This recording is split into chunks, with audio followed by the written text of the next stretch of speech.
আসসালামু আলাইকুম। দর্শক, আশা করি আল্লাহর রহমতে অনেক ভালো আছেন। নতুন ভিডিওতে স্বাগত। আজকে যে ভিডিওটি নিয়ে এসেছি সেটি হচ্ছে ভিটাফস ইনজেকশন ভেট কেন ষাঁড় ও গাভীকে ব্যবহার করবে। জটিল ও পুরাতন রোগের জন্য একটি কার্যকরী সমাধান হচ্ছে ভিটাফস ইনজেকশন। দর্শক, অনেক ডাক্তার আছে আপনার খামারে বা আপনার গরু গাভীকে এসে এই ভিটাফস ইনজেকশনটি দেয়, কিন্তু কেন দেয় এটা হয়তো বা আমরা জানি না।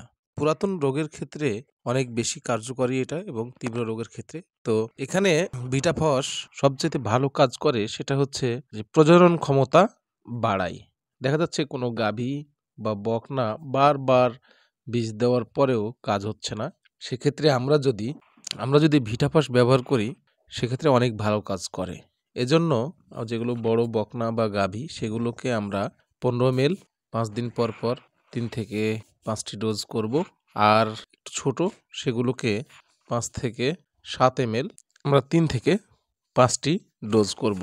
অথবা আপনারা ভালো ডাক্তারের পরামর্শ অনুযায়ী কাজ করতে পারেন।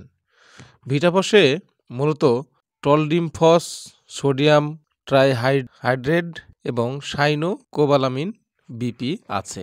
ভিটাফস যেগুলো ষাঁড় গরু সেগুলোকে মোটাতাজাকরণের জন্য একটি কার্যকরী কাজ করে, খুবই ভালো কাজ করে আর কি। এজন্য মোটাতাজা গরুকেও আমরা এই ভিটাফস ইনজেকশনটি ব্যবহার করতে পারি। তো দর্শক, আমরা জেনে গেলাম আজকে যে ভিটাফস ইনজেকশনটি কেন গাভীকে ও ষাঁড় গরুকে ব্যবহার করব। আপনারা যারা মোটাতাজাকরণ করেন তারাও ব্যবহার করতে পারবেন, এবং যারা দুধের গাভী পালেন তাদেরকে বিশেষ করে বাচ্চা দেওয়ার 1 মাস পর থেকে এই ইনজেকশনটা ব্যবহার করতে পারেন। খুব ভালো ফলাফল পাবেন।